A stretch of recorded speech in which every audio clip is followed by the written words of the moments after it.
Hello and welcome to another section of Design Make Play Show. My name is Arian, I'm the designer at ZenMaker Lab, and today we're going to talk about 7 elements of art.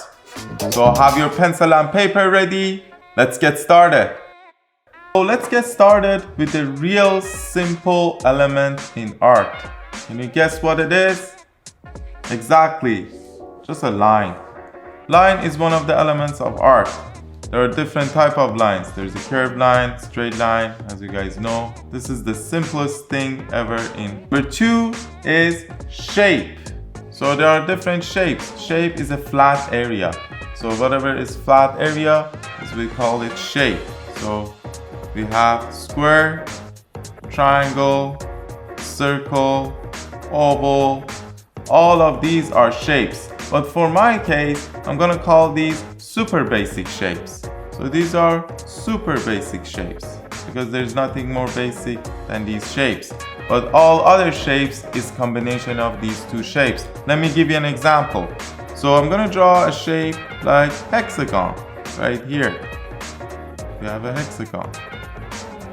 What I want you guys to figure out is what are the basic shapes that you guys can see in this hexagon? So let's try. Let's try to divide this hexagon shape to more basic shapes. So if I try to connect all the corners of my hexagon like that, and like that. As you guys can see, we have 6 triangles. So connecting these triangles create hexagon. There's another way of doing this too. So I'm gonna draw another hexagon here and then draw one line in the middle and one line coming down, one line coming down, all the way down. So as you guys can see, remember, when you want to create more complicated shapes, always makes them simpler for yourself. That's what we did here. So hexagon is containing 2 triangles and 1 square or rectangle, or 6 triangles. So we're simplifying stuff for ourselves to make it easier for us. 3 is space. What is space? So have your paper in front of you. That's your space. Let's draw a triangle, rectangle on your paper and try to, like mine, try to have a half a circle in bottom part of your triangle, your paper, like rectangle, and one half a circle on top of your rectangle. Let's color these half a circles and leave it. So now what you can see, I'm gonna call these 2 half a circles our positive space,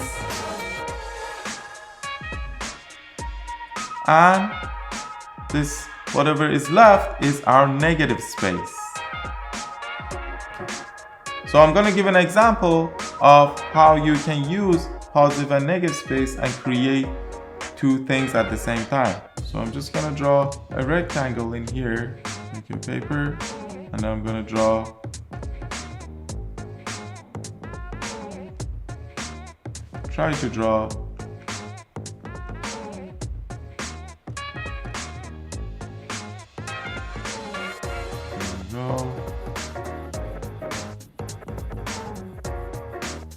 As you can see, on my positive space, I have a vase, and on my negative space, you can see 2 faces looking at each other. So that's how you can use positive and negative space. There are a lot of other examples on the internet that they use positive and negative space to create amazing art. Number 4 is value. How can we give value to our art or our object? Value is created with light and darkness. For example, if I have a sphere in here, I have a circle in here, and shade one of the sides,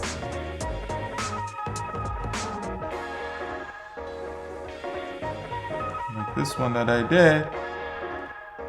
As we know, the light is coming from there and hitting our sphere and creating that shadow on the side of my sphere. So that creates value. Number 5 is form. So what is form? Form is a shape that has height, length, and depth. So in another word, it's 3D. It's not flat anymore. For example, if I want to create a 3D shape, I'm going to start off with just a square. And if I want to give a depth to it, I'm just going to draw lines coming out of the corners of my square. And then connecting these lines create a 3D shape. There are different techniques to create 3D shapes. One of the well-known ones is using perspective. You can use perspective to create 3-dimensional world. 1-point perspective, 2-point perspective, and 3-point perspective. So number 6 is texture. When you take a look at the wood, it has a texture. When you look at the wood, when you look at your clothes, it has a texture. When you look at the metal, it has a texture. So the last one is color. So we have 2 types of colors. There's warm color and cold colors. So on the cold color side, we have blue, purple, and violet. The colors that remind us more wintry, bluish, a little bit more coldness to it. On the other hand, we have the warmth color that reminds us more about sun, being sunny, summer, spring, that go towards red, orange, pink, and those sort of colors. Hopefully you guys enjoyed the design segment. My name is Arian. I'm the designer at DesignMakePlay Lab. Have a good day and take care.